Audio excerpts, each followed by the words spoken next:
शामी महमूद कुरैशी और असद उमर की जमानत खारिज। जमानत मुस्तरद होने पर शामी महमूद कुरैशी और असद उमर F8 कचहरी से फरार हो गए। एडिशनल सेशन जज ताहिर अब्बास सिप्रा ने फैसला सुना दिया है। शामी महमूद कुरैशी और असद उमर के खिलाफ थाना तरनोल में मुकदमा दर्ज है। तफसीलात जान लेते हैं। मोहम्मद अवैस हमारे साथ मौजूद हैं।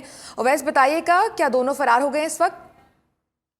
जी बिल्कुल, इस्लामाबाद के डिस्ट्रिक्ट एंड सेशन कोर्ट में आज शाह महमूद कुरैशी और असद उमर और इसके अलावा असद कैसर की कंफर्म जमानतों के हवाले से केस की समाअत थी। तमाम जो फ्रैकान थे उनके दलाइल मुकम्मल होने के बाद, क्योंकि असद उमर और शाह महमूद कुरैशी के वकला की जानिब से कहा गया था कि वो जब तोड़ फोड़ हुई और मामला जब यहाँ तक पहुंचा तो असद उमर और शाह महमूद कुरैशी इस्लामाबाद की हदूद में मौजूद नहीं थे, इसलिए इन्हें मुकदमे से डिस्चार्ज किया जाए और या इनकी जमानतें कन्फर्म की जाएं।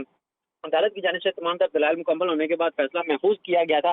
अब वो फैसला सुना दिया गया है। इस्लामाबाद की डिस्ट्रिक्ट एंड सेशन अदालत के जज ताहिर अब्बास सिप्रा ने फैसला सुनाते हुए तीनों मुलजमान, जिसमें असद उमर, असद कैसर, इसके अलावा शाह महमूद कुरैशी शामिल हैं, तीनों मुलजमान की जो जमानतें हैं वो खारिज कर दी है। इस हवाले से इस्लामाबाद पुलिस की जानिब से कोशिश की गई है अदालत से गिरफ्तार कर लिया, लेकिन तीनों मुलजमान जो है वो अकबी गेट से, F8 कचहरी के अकबी गेट से शाह महमूद कुरैशी और असद उमर एक ही गाड़ी में बैठकर फरार हो चुके हैं। और जो फुटेज हमें में देखा जा सकता है कि शाह महमूद कुरैशी को उनके वकला जो है वो रास्ता बता रहे हैं और भगाने में, उनको फरार कराने में उनकी मदद कर रहे हैं, क्योंकि वो इस्लामाबाद पुलिस की जानिब से कोशिश की गई थी कि मुलजमान की जमानतें मुस्तरद होने के बाद, खारिज होने के बाद मुलजमान को हाथा अदालत से ही गिरफ्तार कर लिया जाए। लेकिन क्योंकि इससे कल असद उमर जब अदालत में पेश हुए तो उनकी जानिब से भी कहा गया कि अगर अदालत की जानिब से फैसला सुनाया जाता है, उनका अदालत में मौजूद होना जरूरी है या नहीं, जिस पर अदालत की जानिब से रिमार्क्स दिए गए थे कि मुलजमान का अदालत में मौजूद होना जरूरी है।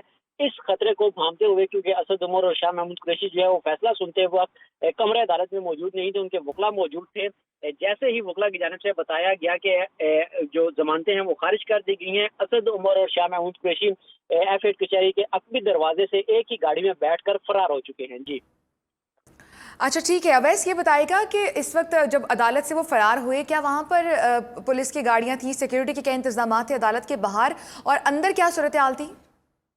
जी बिल्कुल, क्योंकि पुलिस के जो तफ्तीशी अफसर थे उसके अलावा पुलिस की भारी नफरी जो है वो F8 कचहरी में मौजूद थी, क्योंकि खदशा था कि असद उमर और शाह महमूद कुरैशी और असद कैसर की जमानतें जो हैं वो खारिज होंगी। अगर अदालत की जानिब से जमानतें कन्फर्म कर दी जाती हैं तो मुलजमान को छोड़ दिया जाएगा, लेकिन अगर अदालत की जानिब से जमानतें मुस्तरद की जाती हैं तो तीनों मुलजमान को कमरा अदालत या हाथा अदालत से ही फिलफौर गिरफ्तार करके थाना तरनौल मुंतकिल कर दिया जाएगा, जहां पर उनको शामिल तफ्तीश कर लिया जाएगा। लेकिन अब क्योंकि जैसे ही अदालत ने फैसला सुनाया, अदालत की फैसला सुनने के साथ ही असद कैसर, शाह महमूद कुरैशी और असद उमर जो है वो फरार होने में कामयाब हुए, जबकि शाह महमूद कुरैशी और असद उमर एक ही गाड़ी में बैठकर फरार हुए हैं। पुलिस की जानिब से कोशिश की गई थी मुलजमान। जी बिल्कुल, ये मनाजिर भी देख सकते हैं, एक ही गाड़ी में दोनों बैठकर फरार हो गए हैं। अवैस, बहुत शुक्रिया आपका।